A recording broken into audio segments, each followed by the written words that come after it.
Trên bầu trời của thế kỷ 21, nơi không chỉ những chiến đấu cơ siêu thanh, những oanh tạc cơ tàng hình hay tên lửa góp phần định đoạt cục diện, mà còn có một thế lực âm thầm nhưng không thể thay thế, lực lượng vận tải chiến lược.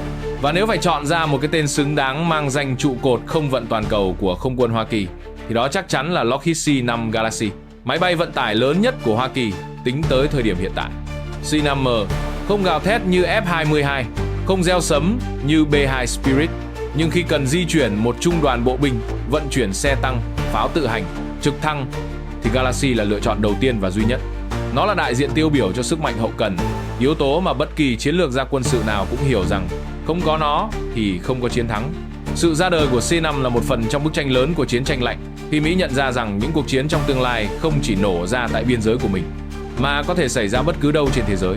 Họ cần một con tàu bay khổng lồ, có khả năng vận chuyển cả một lực lượng tác chiến đến bất kỳ điểm nóng nào trong thời gian ngắn nhất. Và Lockheed, với tham vọng chạm đến giới hạn kỹ thuật thời đó, đã trao cho không quân Mỹ thứ vũ khí hậu cần tối thượng, C-5 Galaxy, để Mỹ có thể triển khai sức mạnh đến bất cứ đâu, bất cứ lúc nào. Chúng ta sẽ cùng khám phá con quái vật này, từ quá trình thiết kế, phát triển, đến các công nghệ đỉnh cao bên trong thân xác khổng lồ. Trước khi bước vào video, hãy cho mình xin một like, một đăng ký nếu như bạn thích video. Và đừng quên để lại bình luận của bạn để góp ý hoặc để cùng chia sẻ kiến thức của bạn với mọi người trên kênh Khoa học Quân sự. Chúc các bạn xem video vui vẻ. Vào giữa thập niên 1960, thế giới đang chìm sâu vào cuộc cạnh tranh không chỉ về học thuyết và hệ tư tưởng, mà còn về phạm vi triển khai lực lượng quân sự toàn cầu. Hoa Kỳ với vai trò siêu cường đang mở rộng ảnh hưởng tại khắp các lục địa, nhanh chóng nhận ra một giới hạn chiến lược đang âm thầm kìm hãm họ, khả năng không vận chiến lược chưa đủ tầm. Những chiếc C-141 Starlifter tuy hiện đại lúc bấy giờ, nhưng vẫn quá nhỏ bé trước yêu cầu vận chuyển xe tăng, trực thăng hoặc pháo hạng nặng trong thời gian ngắn. Đó là lúc Bộ Tư lệnh Vận tải Quân sự Hoa Kỳ đặt ra yêu cầu táo bạo. Một máy bay có khả năng mang 120 tấn hàng hóa, bay liên lục địa mà không cần tiếp liệu, có thể vận chuyển khí tài nặng đến những sân bay dã chiến có đường băng ngắn và sẵn sàng hoạt động trong mọi điều kiện thời tiết. Một yêu cầu tưởng như không tưởng, nhưng Lockheed đã đứng lên nhận thách thức ấy. Với sự kết hợp giữa tầm nhìn công nghệ và nhu cầu chiến lược, dự án CXHLS, viết tắt của Cargo Experimental Heavy Logistics System, đã ra đời. Lockheed thắng thầu trước các đối thủ như Boeing và Douglas bằng một bản thiết kế chưa từng có. Thân máy bay đường kính khổng lồ, cấu trúc 2 tầng nửa kín, cửa mũi mở lên trên như hàm cá mập và đuôi mở phía sau, cho phép chất dỡ hàng hóa trong thời gian tối thiểu mà không cần quay đầu. Một cỗ máy dường như mang dáng dấp tương lai. Tháng 6 năm 1968, chiếc C-5A Galaxy đầu tiên cất cánh từ Marietta, Georgia như một tuyên bố đầy sức nặng.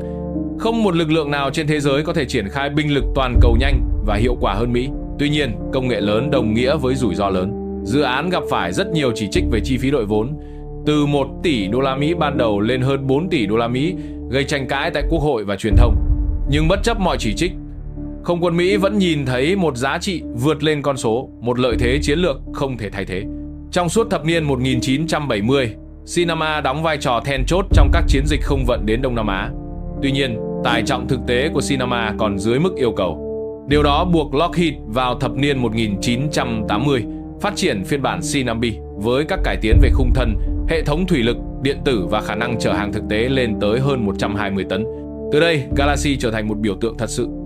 Và rồi, sau gần 40 năm hoạt động, khi các máy bay C-5A và B bắt đầu lão hóa, không quân Mỹ không chọn cách thay thế. Họ chọn một lối đi khó hơn nhưng chiến lược hơn, đại tu toàn bộ, để biến chúng thành một cỗ máy hoàn toàn mới, C-5 Super Galaxy, chiếc máy bay mà chúng ta đang tìm hiểu. Chương trình nâng cấp không đơn thuần là thay thế động cơ. Nó là một cuộc đại phẫu thuật từ bên trong. Trang bị 4 động cơ General Electric CF6-80 Chile 1F, cực kỳ mạnh mẽ và tiết kiệm, thay thế hệ thống điện tử hàng không, tăng cường cấu trúc thân máy bay, cải tiến hệ thống hạ cánh và điều khiển bay. Kết quả là một máy bay cũ nhưng mang linh hồn mới. Bên trong mỗi chiến dịch đổ bộ, mỗi cuộc diễn tập quy mô lớn, hay mỗi đợt tiếp tế khẩn cấp nhân đạo, luôn có sự hiện diện của Galaxy. Và đằng sau cái bóng đồ sộ ấy là cả một lịch sử phát triển đầy gian nan, nơi kỹ thuật, chiến lược và niềm tin và ưu thế hội tụ thành một di sản quân sự không thể thay thế. Về thông số kỹ thuật, C-5 Galaxy thật sự là một gã khổng lồ trên bầu trời. Với chiều dài 75,5m, gần bằng chiều dài của một sân bóng đá và sải cánh 67,9m, chiếc máy bay này có thể che dợp cả một khu vực tiền phương chỉ bằng cái bóng của nó. Khoang chứa hàng dài 36,8m, rộng 5,8m và cao 4,1m, tương đương một tòa nhà 2 tầng nằm ngang. Nhưng điều làm nên sự kinh ngạc thực sự chính là tải trọng. C-5M có thể mang tới 129 tấn hàng hóa, đủ để chở 6 xe bọc thép Striker cùng lúc, hoặc 2 xe tăng M1 Abrams, mỗi chiếc nặng khoảng 62 tấn, loại xe tăng khét tiếng trên các chiến trường hiện đại, hoặc 6 trực thăng tấn công AH-64 Apache, đủ để hình thành một đội hình yểm trợ đường không cho cả một chiến dịch. Trong một số tình huống đặc biệt, thậm chí nó có thể chứa một chiếc tiêm kích F-16 tháo rời. Tổng dung tích khoang hàng lên tới 1,20 mét khối, khiến nó không chỉ là phương tiện vận chuyển, mà là cả một đoàn tàu hàng biết bay. Một trong những điểm nhấn làm nên sự vĩ đại và khác biệt tuyệt đối của C-5 Galaxy chính là khả năng mở đồng thời cả phần đầu mũi và phần đuôi máy bay. Mũi máy bay có thể ngẩng lên như hàm một con quái vật thép để lộ khoang hàng khổng lồ bên trong. Đồng thời, cửa đuôi phía sau có thể mở ra hoàn toàn, cho phép bốc rỡ hàng hóa theo dạng thông luồng, tức hàng vào từ đầu và ra từ đuôi hoặc ngược lại. Đây là thiết kế giúp quá trình chất dỡ trở nên cực kỳ nhanh chóng và hiệu quả, đặc biệt trong những nhiệm vụ khẩn cấp hoặc thời điểm giao tranh ác liệt. Hãy tưởng tượng một chiếc xe tăng hoặc một khẩu pháo tự hành cần được chuyển đến chiến tuyến. Thay vì quay đầu trong khoang hẹp, chúng chỉ cần tiến thẳng từ phía trước rồi lùi ra phía sau. Thiết kế hai đầu mở cũng cho phép vận chuyển các khí tài có chiều dài vượt chuẩn, vốn không thể quay đầu hay xoay trở trong không gian khép kín. Với chiều dài khoang lên tới 36,8m và cửa mở cả hai đầu, C-5M được ví giống như một đường hầm. Tốc độ hành trình của C-5M đạt 830 km, phạm vi hoạt động hơn 8,80 km khi đầy tải, và có thể tiếp nhiên liệu trên không để mở rộng phạm vi gần như vô hạn. Tất cả những công nghệ đó kết hợp lại, biến C-5 Galaxy không đơn thuần là một máy bay vận tải lớn, mà là một trụ cột không thể thay thế trong chiến lược toàn cầu của Hoa Kỳ. Nó là đôi chân khổng lồ đưa toàn bộ sức mạnh quân sự Mỹ đến mọi chiến trường, mọi thời điểm, trong bất kỳ điều kiện nào. Và bây giờ, chúng ta hãy cùng tìm hiểu những nâng cấp, những công nghệ hiện đại trên chiếc C-5M Galaxy. Điều đầu tiên phải nhắc đến là hệ thống động cơ TF39 đã được thay thế bằng General Electric CF680. Cỗ máy không chỉ mạnh mẽ, mà còn tiết kiệm nhiên liệu hơn đến 20%, giảm đáng kể chi phí vận hành và tăng tầm bay mà không cần tiếp nhiên liệu.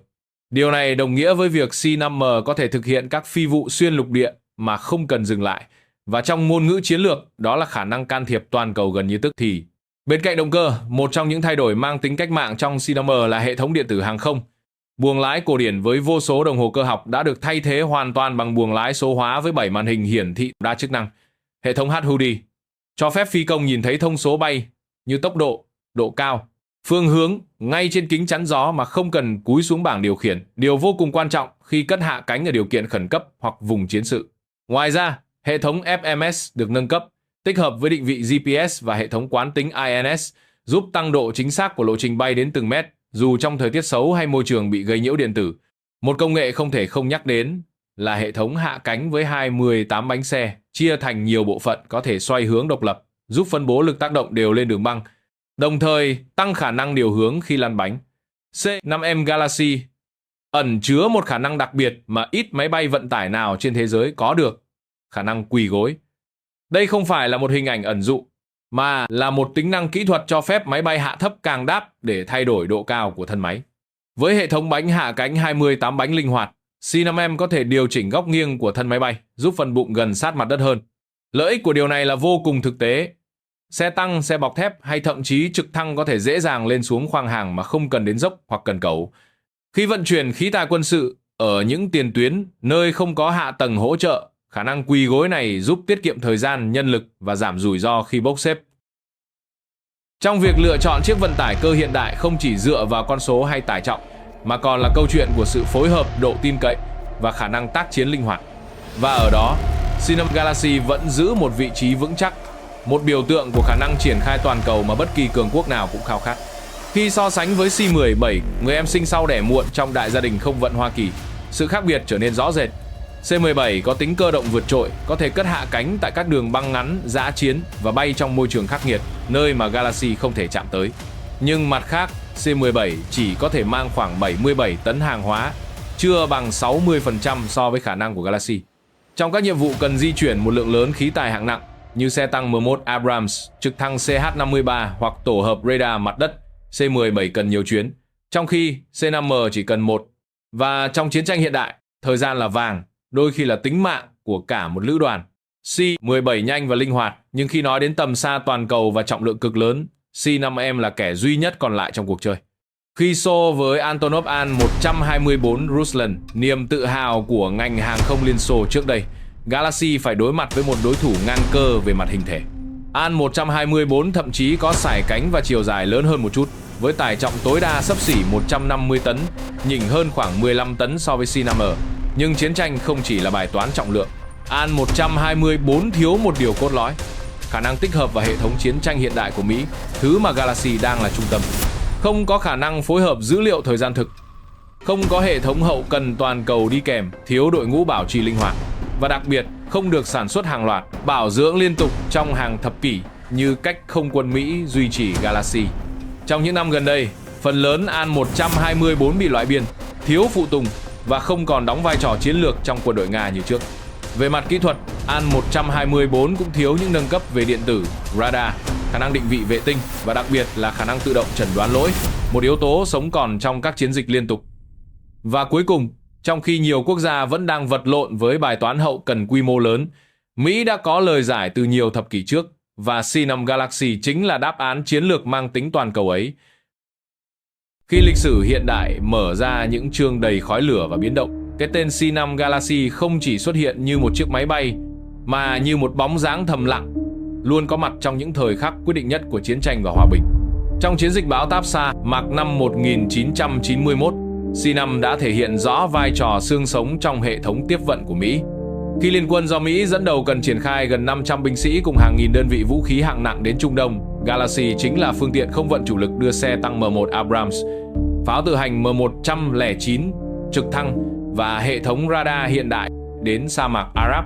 Mỗi chiếc Galaxy có thể chở 2 xe tăng chiến đấu chủ lực hoặc gần một trung đội thiết bị cơ giới, giúp rút ngắn thời gian vận chuyển từ vài tuần bằng tàu biển xuống chỉ còn vài ngày.